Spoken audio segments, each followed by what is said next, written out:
So, let's talk about something very simple, strategy. Strategy is not the same that you learned 20 years ago or 5 years ago. Strategy today, in a nutshell, is very simple. It's about 3 choices. What not to do.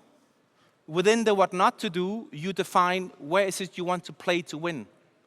But you're deselecting what you don't want to do. And then, where do you want to differentiate? And what do you want to focus on? And that is the only sequence that you define a strategy on. So how do you define a strategy today? Today, when you look at an organization, the centerpiece of an organization is people. Within people, you build capabilities. And with capabilities and people, you have a service you deliver to your clients or product. Everything you see below that is technology, processes, something that supports you to deliver. Everything below that is non-core. It supports you to deliver what you deliver in the core. Everything in the middle is where you're industry specific. So, how do you do a strategy? The only way you can map mega trends in strategy is in a value chain. In a value chain, you have your revenue model, your cost model, your performance model, your service model, your headcount distribution. I know this sounds a lot, but that's how you do it. And then within that, you do scenario thinking, how you want to do it, and where you're key differentiating, what you don't want to focus on, where you're differentiating and what you want to focus on. And based on this, you drive a strategy. You cannot run any company without having minimum 3 strategies today. I don't hope I surprised you with that. One is a growth strategy, which is based on competitiveness, because that drives revenue. One is an operational excellence strategy, right, where you're increasing your performance. And one is a cost model or partnership model. They're the 3 strategies every company has to focus on somehow. So, here comes the funny part. How can you operate today? So, everything you need today to adapt is technology. You need to adapt to robotic process optimization. Everything within here, you're focusing on automation, lowering your operating cost, increasing your operational excellence, right? Do you know how to increase your operational excellence?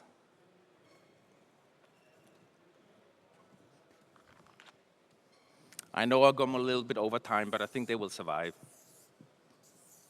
So, the model I developed for Steve Jobs is a can, want, should do model. And when you look at the 6 business models and you want to do operational excellence, normally you look at your operating model, how you're already operating, how you're performing. Executives want to go from here to cost reduction, because for them, the cost model is operational excellence.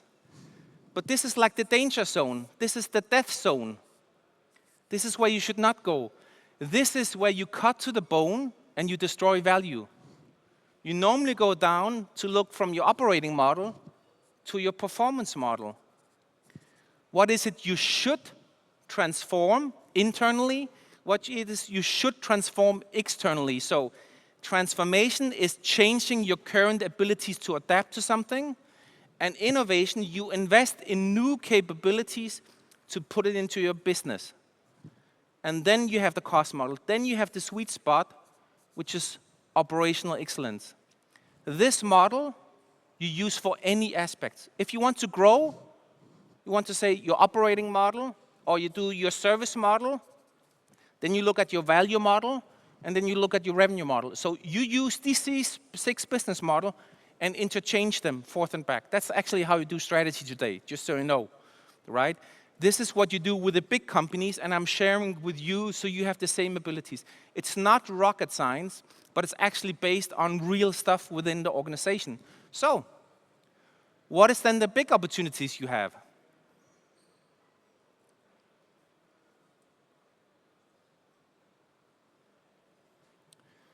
So you need to comply to regulations. You need to be carbon neutral as a company. You need to optimize, leverage your capital, right? What does that really mean? A rare opportunity today in manufacturing, a rare opportunity for everybody today. You have an asset, but you go to the bank and they don't want to leverage it. You need capital to grow, but you don't know how to do it. You need to be innovative to optimize your own capital.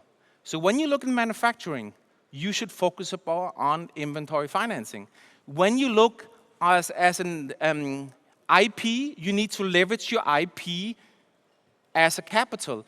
You need to leverage your resources as a capital. You need to find new ways to retrieve capital that is beyond the traditional way. You need to find a new way to revive competitiveness. I know you hunt me down, but I'm nearly finished, right? Take a picture of this. I can always go through later. This is actually how it looks in real life when you do it. The opportunity is, first level you do your operating model, then you do your performance model, then you do your cost model.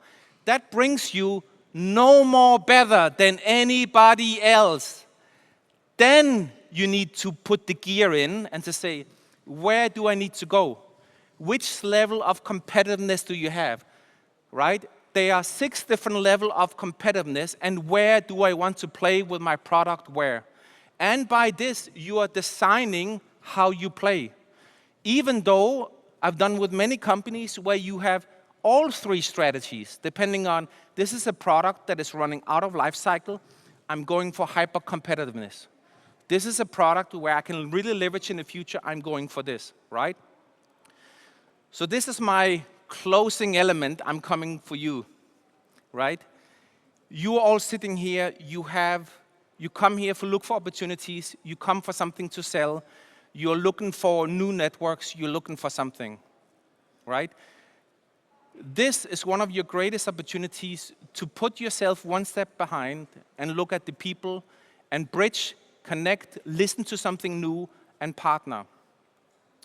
Why I'm actually saying this? Because we live in one of the greatest times of all. We have more food, we have more money, we have more opportunity, right? We have more equal rights. We have everything we have on the table. We are the greatest generation ever to live on the planet of Earth. There's no reasons why we should not embrace it. There's no reasons why we as a group here can collaborate together, find a path together, and to move together. So, I have one closing model for all of you when you go around here.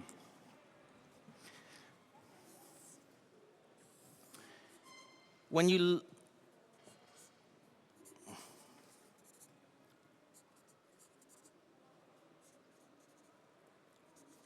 look for rewards or revenue, and the risks are always associated for it, right?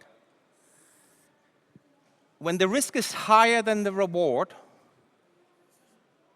is where you should stop. You should not go here, right?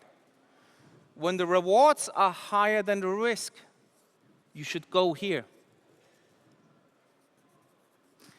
When the risk and the rewards are higher, you should partner.